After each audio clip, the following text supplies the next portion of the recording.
Class Hindi Malhar में हमारे पास तीसरा पार्ट है फूल और कांटा। तो आइए पूरी कविता को पढ़ेंगे, समझेंगे, साथ में इसके क्वेश्चन आंसर भी करेंगे। तो वीडियो के साथ एंड तक बने रहिएगा। आगे बढ़ें उससे पहले वीडियो को लाइक, अपने दोस्तों को क्लास ग्रुप में शेयर, चैनल पर पहली बार आए हैं तो नीचे लाल बटन दबाकर सब्सक्राइब कर लेना, ताकि आप हमारे साथ यूँ ही जुड़े रहें, आपको सारी वीडियो लगातार मिलती रहेगी। तो सबसे पहले हम इसे गाएंगे, पढ़ेंगे, फिर इसे समझेंगे और फिर क्वेश्चन आंसर करेंगे। तो उम्मीद है कि आपको मेरा गाना, मेरा पढ़ाना और मेरा समझाना तीनों पसंद आएगा। है जन्म लेते जगह में एक ही। कविता में फूल और कांटों का वर्णन किया है। फूल और कांटों की क्या स्थिति है। हमारे जीवन में भी फूल और कांटे जैसे लोग हमें हर समय मिलते हैं। हमारे परिवार में, हमारे क्लास में, हमारे हर जगह फूल और कांटे जैसे लोग हमें मिलेंगे। और कैसे होते हैं ये लोग कि है जन्म लेते जगह में एक ही पौधा उन्हें पालता, रात में उन पर चमकता चांद भी एक ही सी चांदनी है डालता। मेहा उन पर है बरसता एक सा, एक सी उन पर हवाएं हैं बही, पर सदा ही यह दिखाता है हमें ढंग उनके एक से होते नहीं। छेद कर कांटा किसी की उंगलियां फाड़ देता है किसी का वरवशन। प्यारे डूबी तितलियों का पर कतर, भोर का वेद देता श्याम तन। फूल लेकर तितलियों को गोद में, फूल लेकर तितलियों को गोद में, भौर को अपना अनूठा रस पिला, निज सुगंधों ओ निराले ढंग से है सदा देता कली जी की खिला।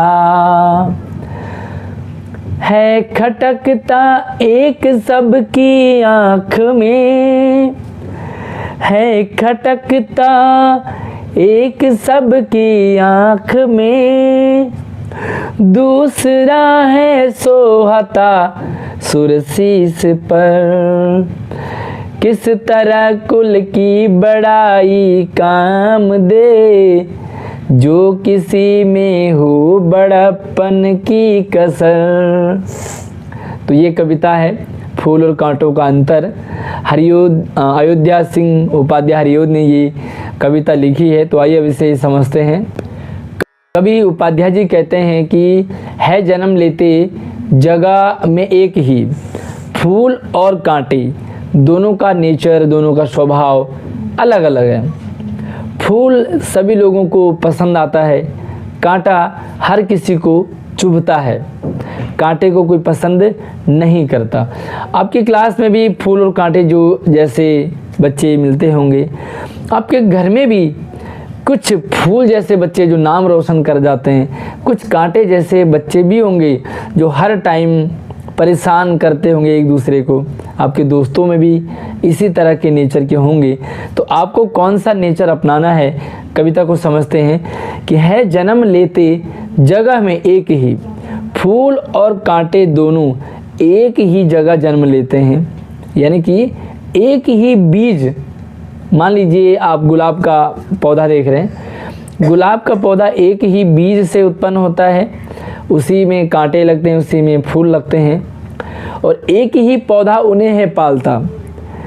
गुलाब का जो पौधा है उसी पे कांटे भी लगते हैं, उसी पे फूल भी लगते हैं। तो गुलाब का पौधा फूल को भी पालता है, कांटे को भी पालता है। रात में उन पर चमकता चांद भी, और रात में उसी तरह चांद फूल पे भी चमकता है और कांटे पे भी चमकता है। एक जैसी धरती पे पैदा होते हैं, एक जैसे घर में रहते हैं, एक जैसे गमले में रहते हैं और एक ही पौधा उनको आगे पालता पोसता बड़ा करता है। कहने का मतलब है कि एक ही माँ के दो प्रकार के बेटे हो जाते हैं, दो प्रकार के बच्चे हो जाते हैं। एक जैसी चांदनी उनको रोशनी देती है, चांदनी देती है, एक ही जैसी जो सूरज है उनके ऊपर पड़ता है। मेह उन पर बरसता एक सा, और मेह कहते हैं बादल, दोनों के ऊपर बादल भी एक जैसी बरसात करता है। ऐसा तो नहीं होता कि फूल के ऊपर अच्छी वाली बारिश होती होगी और कांटे के ऊपर गंदी वाली बारिश, ऐसा तो नहीं है।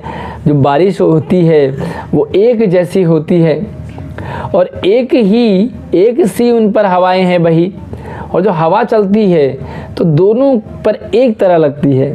फूल पर भी वही हवा चलती है, कांटे पर भी वही हवा चलती है, पर सदा ही यह दिखाता है हमें, लेकिन हमेशा यह दिखाता है हमें, यह दिखाई देता है, यह हमें सीख देता है, यह हमें समझ में आता है कि ढंग उनके एक से होते नहीं।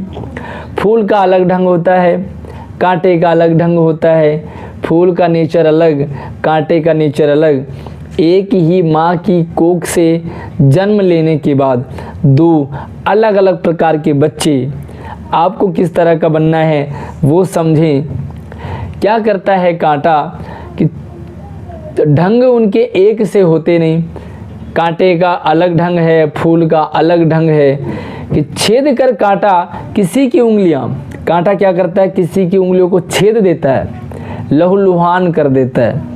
कांटा हर जगह चुभता है, दर्द करता है, कोई पसंद नहीं करता कांटे को। कांटे जैसे बच्चों को कोई पसंद नहीं करता, कांटे जैसे चुभने वाले लोगों को कोई पसंद नहीं करता। इसलिए मैं हमेशा कहता हूँ मीठा बोलो, अच्छा बोलो, कुछ बोलना है तो अच्छा बोलो। क्यों किसी को गालियाँ देनी, क्यों किसी को गलत शब्द बोलने हैं, बोलना है तो किसी को अच्छा बोलो।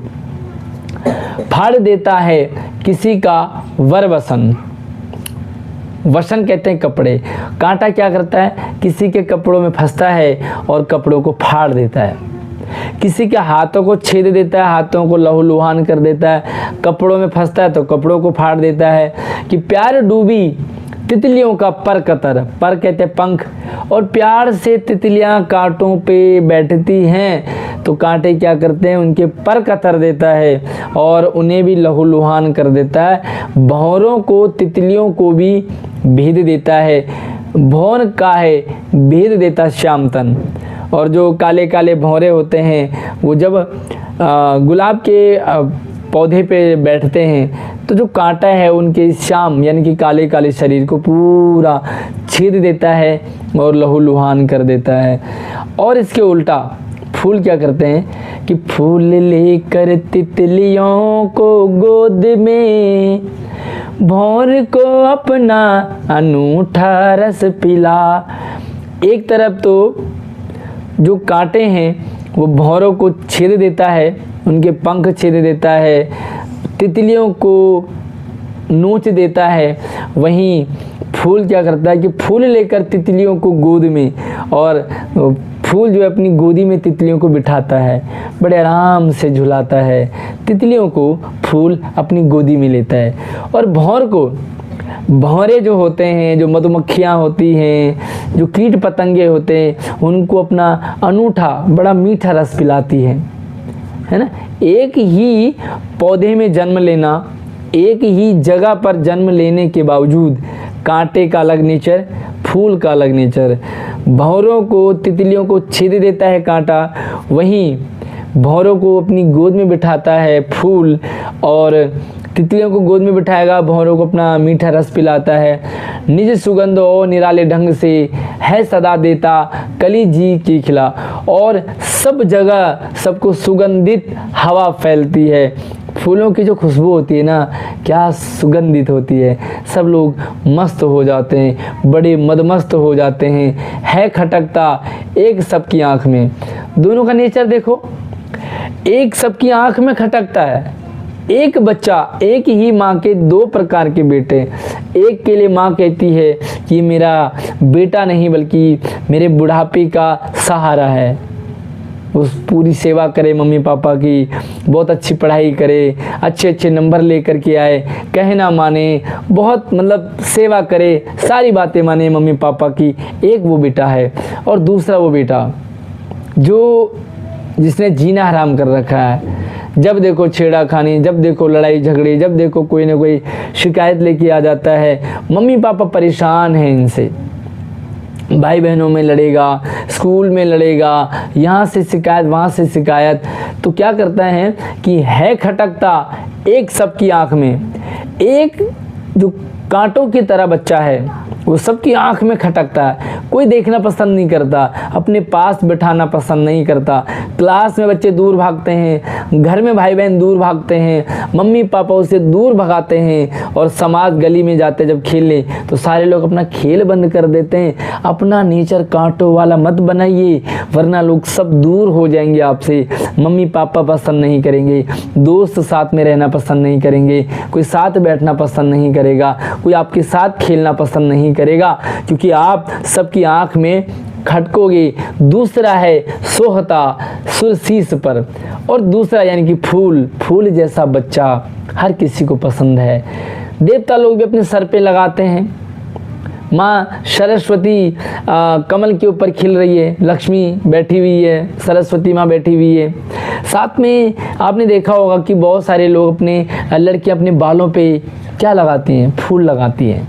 अच्छा लगता है, खुशबू देता है, दिखने में अच्छा है, बड़ा सॉफ्ट होता है। सब लोग अपने सर पे बिठाते हैं। उस अच्छे बच्चे को जो फूल की तरह है, सब लोग अपने पास बुलाते हैं, उसके साथ खेलना पसंद करते हैं, उसे प्यार करते हैं। हर कोई उससे प्यार करता है। स्कूल में, क्लास में देखो, आप अगर कांटे जैसे बच्चे हो तो सब जगह खटका रहे होगे। टीचर आपसे परेशान, बच्चे आपसे परेशान, सभी परेशान। लेकिन वहीं अगर आप फूल जैसे बच्चे हो, सब पसंद करेंगे। कितना अच्छा लगेगा बताइए। मुझे कमेंट करके आप ज़रूर बताएंगे कि आप फूल बनना चाहोगे या कांटा बनना चाहोगे। किस तरह कुल की बड़ाई काम दे, जो किसी में हो बड़प्पन की कसर। आपके स्वभाव में, आपके नेचर में बड़प्पन होना चाहिए। कई बच्चे होते हैं वो शिकायत कर देते हैं बार बार, बड़प्पन होना चाहिए। छोटी छोटी गलतियों को माफ़ करना भी आपको आना चाहिए, चाहे वो आपकी क्लास में हो चाहे घर में हो। इस तरह जब आपका नेचर फूल जैसा होगा तो सब आपको पसंद करेंगे। तो अपने नेचर को बदलिए, फूल जैसा नेचर बनाइए। अगर आप कांटे जैसे हैं तो अपने नेचर को चेंज कीजिए। आपको भौरा पसंद करेंगे, आपको तितलियां पसंद करेंगे, आपको लोग अपने सर पे बिठाएंगे, आपको दिल में रखेंगे, आपकी बातें होंगी सब जगह। तो आइए, ये जो हमारी कविता है इससे रिलेटेड कुछ क्वेश्चंस हैं, तो मुझे उम्मीद है कि आपको पूरा समझ में आ गया होगा। बाकी थोड़ा सा हम कवि के बारे में समझते हैं। उठो लाल अब आंखें खोलो, पानी लाई हूँ मुँह धो लो। बचपन में एक बहुत अच्छी कविता हुआ करती थी, आपने पढ़ी होगी कि नहीं पढ़ी होगी पता नहीं। अगर आपने पढ़ी हो तो मुझे कमेंट में ज़रूर बताइएगा। इस कविता को रचने वाले अयोध्या सिंह उपाध्याय हरिओद ही फूल और कांटा के कवि हैं। बच्चों के लिए उन्होंने अनेक रोचक कविताएं लिखी हैं। उनका जन्म आजमगढ़ उत्तर प्रदेश में हुआ था। हरिओद जी की चर्चित काव्य कृति प्रिय प्रवास को खड़ी बोली का पहला महाकाव्य माना जाता है। बच्चों के लिए उनके अनेक कविता संकलन प्रकाशित हैं, जिनमें चंद्र खिलौना और खेल तमाशा उल्लेखनीय हैं। तो पाठ से कुछ क्वेश्चंस हैं, जिसमें कि आपको पहला प्रश्न होता है कि 4 ऑप्शन में से एक को सही को टिक लगाना है। कविता में कांटे के बारे में कौन सा वाक्य सत्य है? कांटा अपने आसपास की सुगंध को नष्ट कर देता है, ऐसा तो नहीं होता। कांटा तितली और भौरों को आकर्षित करता है, ऐसा भी नहीं होता। कांटा उंगलियों को छेदता है और वस्त्र फाड़ देता है, तो बिल्कुल आपका ये वाला सही है। कांटा पौधे को हानि पहुंचाता है, तो पौधे को तो नहीं पहुंचाता, लेकिन हाँ कांटा जो है उंगलियों को छेदता है और वस्त्र यानी कि कपड़ों को फाड़ देता है। ये वाला आपका सही है। उसके बाद देखेंगे आपकी कविता में फूल और कांटे में समानताओं और विभिन्नताओं डिफरेंस का उल्लेख किया है। निम्नलिखित में से कौन सा वाक्य इन्हें सही रूप में व्यक्त करता है?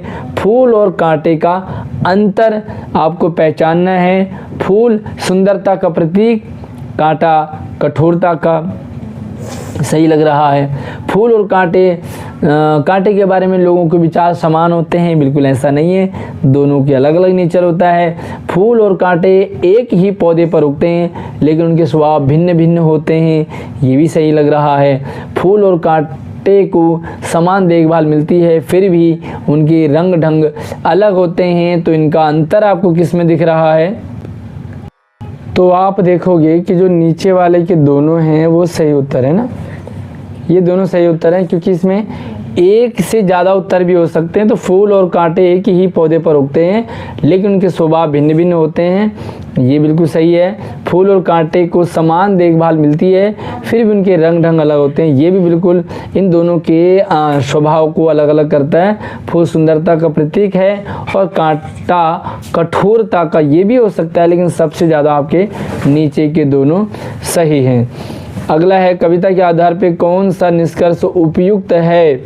तो निष्कर्ष देखते हैं, व्यक्ति का कुल ही उसके सम्मान का आधार होता है, बिल्कुल नहीं भाई। अच्छे कुल में जन्म लिया है, काम अच्छे नहीं है तो क्या फ़ायदा?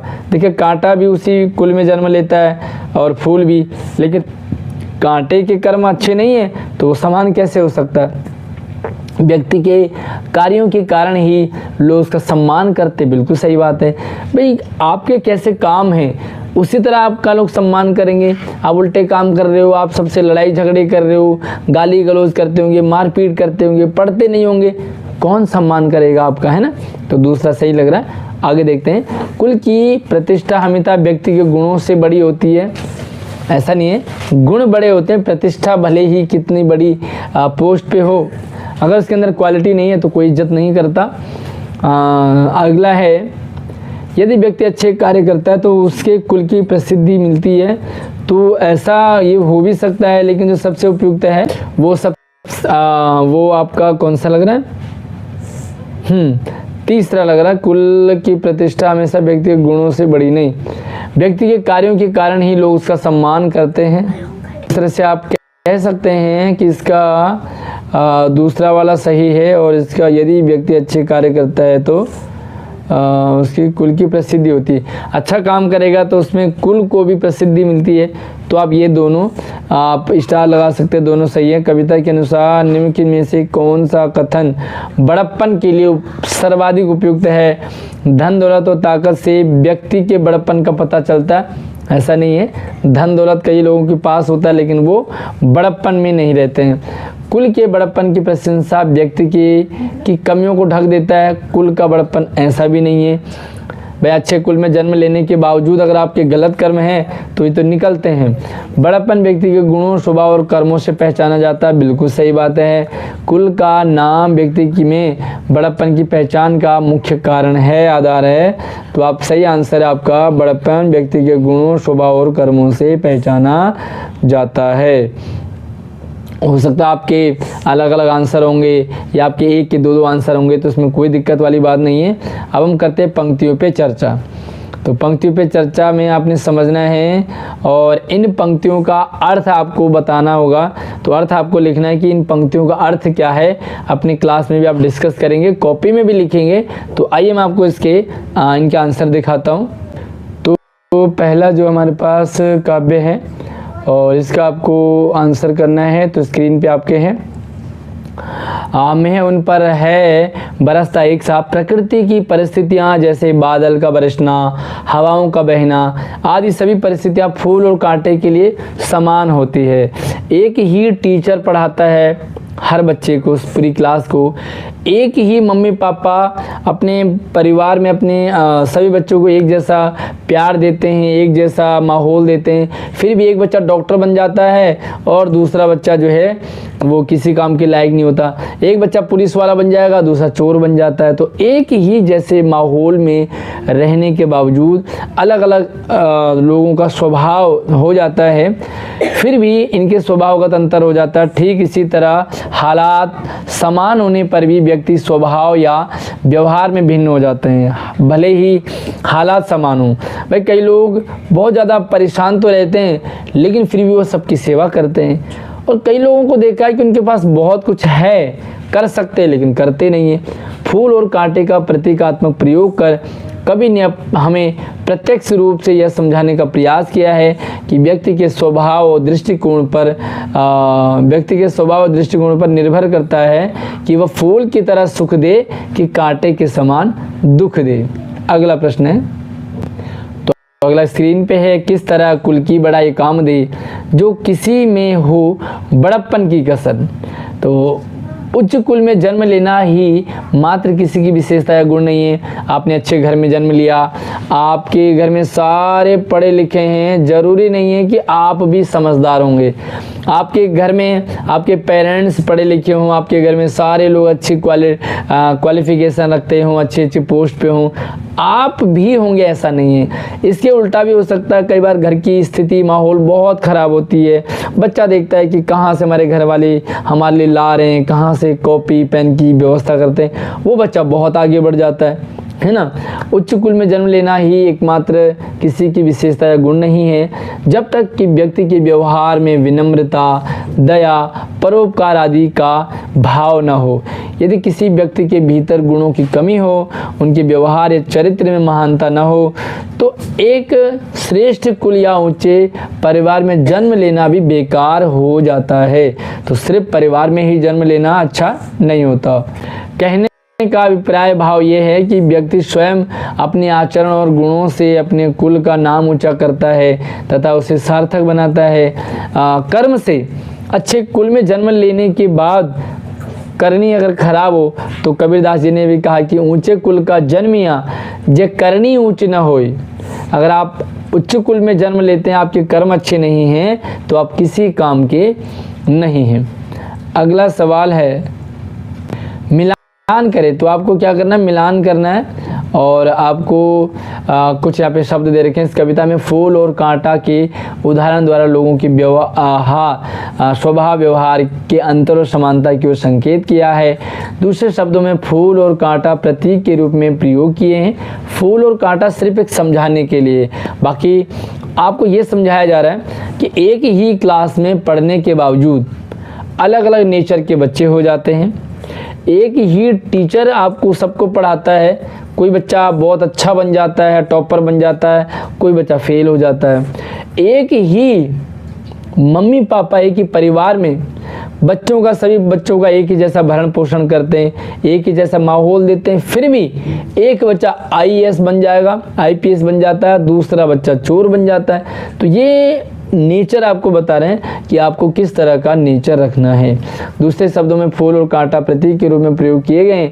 अपने साथियों के साथ मिलकर चर्चा कीजिए कि फूल और कांटा किस किस के प्रतीक हो सकते हैं। तो यहाँ पे कुछ एग्जाम्पल दे रखे हैं। तो फूल किसके होंगे और कांटा किसके होंगे। अच्छा, दया किसका होगा, फूल का, क्योंकि दया क्या है, अच्छा है फूल की तरह। स्वार्थ क्या है, सिर्फ अपने बारे में सोचना, कौन सोचेगा, कांटा। अच्छाई कहाँ है, फूल। तो आप क्या करेंगे, यहाँ पे एक जगह लिख देंगे, मान लीजिए यहाँ पे आपने लिख दिया फूल, तो और यहाँ लिख दिया आपने कांटा।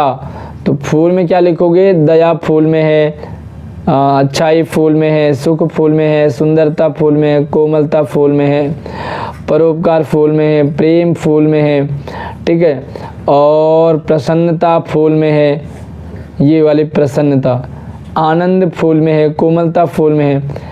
अब अगर हम देखेंगे कांटे में, तो कांटे में आप क्या लिखोगे, तो कांटे में या तो एक लिखोगे आप स्वार्थ, दूसरा लिखोगे बुराई, तीसरा लिखोगे दुख और पीड़ा, ये सारे जो, और कठोरता, ये सारे क्या आपके कांटे में आप इन्हें लिखोगे। अब अगला हमारे पास है सोच विचार के लिए। अब आपको ये क्वेश्चन समझने एग्जाम में भी आते हैं आपके पास, तो आपको लिखना है। अच्छा, आप मुझसे व्हाट्सएप और इंस्टाग्राम से भी संपर्क कर सकते हैं। मेरा WhatsApp number, Instagram ID video की डिस्क्रिप्शन में। आप फॉलो ज़रूर कर लेना, लेकिन कॉल ना करें। जब भी आपको कोई समस्या हो, कोई पूछना हो, तो आप मैसेज कर सकते हैं, लेकिन फॉलो करने के बाद। कविता को एक बार पढ़ेंगे और कुछ प्रश्न हैं इनके आपको आंसर देने। कविता में ऐसी कौन सी समानताओं का उल्लेख किया है जो सभी पौधों पर समान रूप से लागू होते हैं? सभी पौधों पर समान रूप से लागू क्या होते हैं भाई? सभी पौधे एक जैसे धरती पे जन्म लेते हैं, एक जैसी चांदनी के समान एक जैसा उन पे चांदनी पड़ती है, एक जैसे बादल उन पे बरसते, एक जैसी हवा उन पे लगती है, एक ही ज़मीन में, एक ही धरती पे पैदा हो रहे हैं, एक ही खेत में पैदा हो रहे हैं, और एक ही किसान उनका देखभाल करता है उनकी। तो एक पौधा बहुत अच्छा हो जाता है, एक पौधा बेकार हो जाता है। दूसरा है, आपको फूल और कांटे के स्वभाव में मुख्य रूप से कौन सा अंतर दिखाई दिया? तो फूल कोमल होता है, सुखदायी होता है, सुगंध देने वाला होता है और प्रेम पूर्वक व्यवहार करने वाला होता है, किंतु इसके विपरीत कांटा कठोर है, कष्टदायी है, अहंकारी है, घमंडी है, अपने बारे में सोचता है और इस तरह से जो है वो प्रवृत्ति वाला होता है, स्वार्थ प्रवृत्ति वाला। अगला है, कविता में मुख्य रूप से कौन सी बात कही है उसे पहचानिए, समझिए और अपने शब्दों में लिखिए।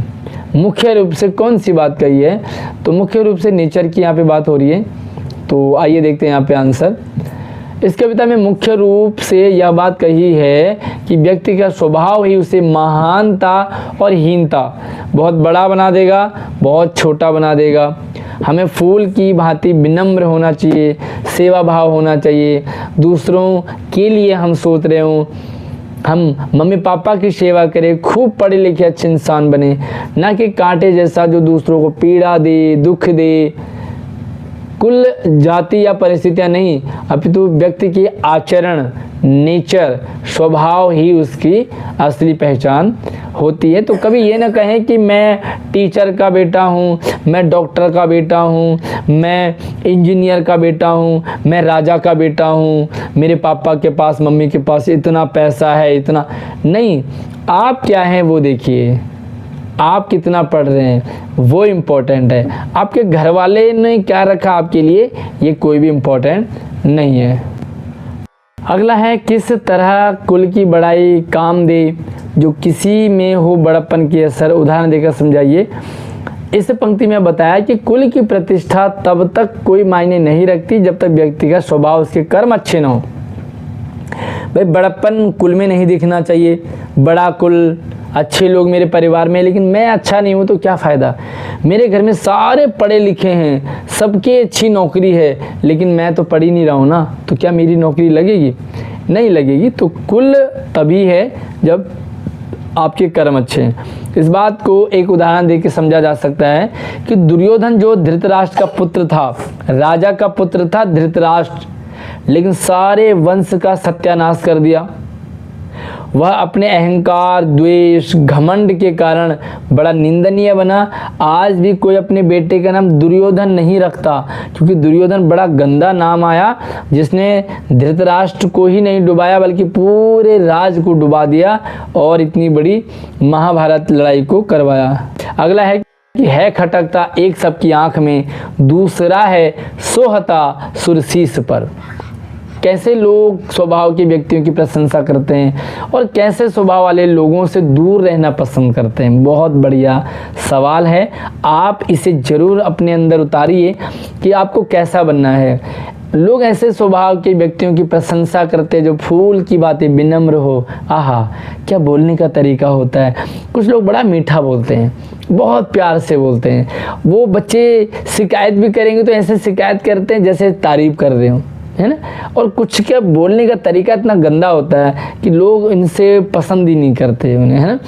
तो देखिए, लोग ऐसे स्वभाव के व्यक्तियों की प्रशंसा करते हैं जो फूल की भांति विनम्र हो, हितकारी यानी कि दूसरों के लिए भी सोचते हो, दयालु हों, सुखदायी हों, आप सबके बारे में सोच रहे हो, आपकी तारीफ होगी, क्लास में होगी, घर में होगी, गली में होगी और पूरा देश आपकी तारीफ करेगा। और ऐसे स्वभाव वाले लोगों से दूर रहना पसंद करते हैं जो कांटे की तरह चुभते हैं, कठोर होते हैं, स्वार्थी होते हैं, सिर्फ अपने बारे में सोचते हैं, दूसरों का नुकसान करते हैं, लड़ते हैं, झगड़ते हैं, पढ़ते लेते कुछ नहीं, हुड़दंग मचाते हैं, ऐसे लोगों से सब लोग दूर रहना पसंद करते हैं। अब कुछ और सवाल होते हैं, जैसे कि अनुमान और कल्पना अपने समूह में चर्चा करके लिखिए।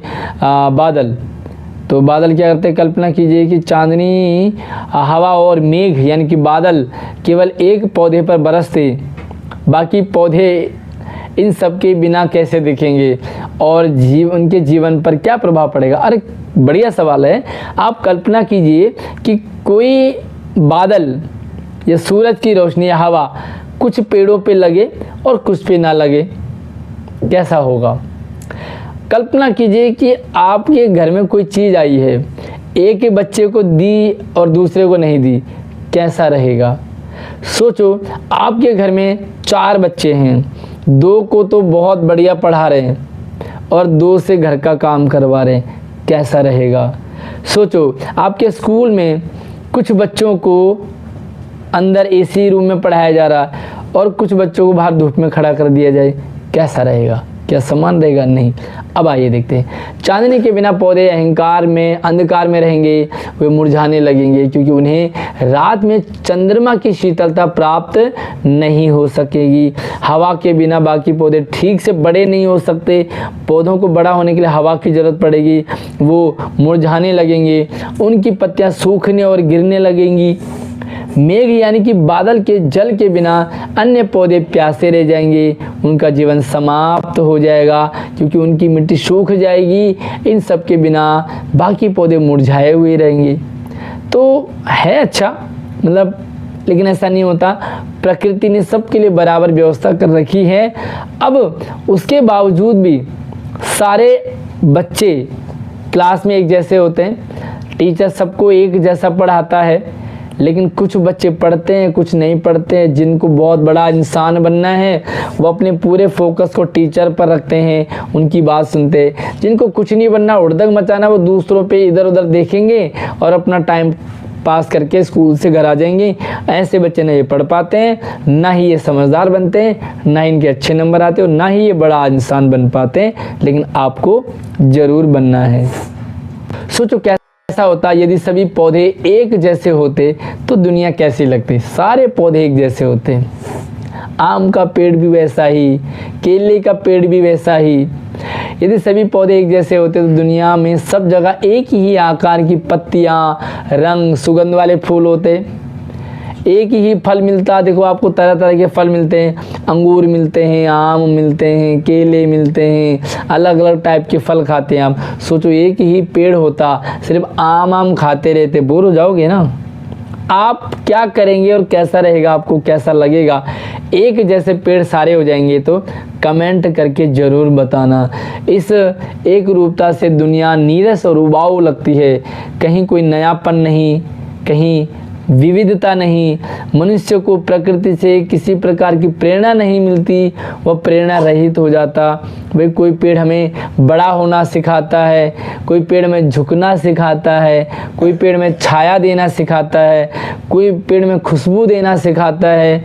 अलग अलग टाइप के पौधे पेड़ होते हैं, सब अलग अलग सीख देते हैं। तो ये वो सवाल हैं जो आपको इम्पोर्टेंट जो एग्ज़ाम में आते हैं। बाकी कुछ ग्रामर जैसे सवाल होते हैं उनको भी आपको समझना है, लेकिन उनको हम अलग दूसरे वीडियो इनके लिए बनाएंगे।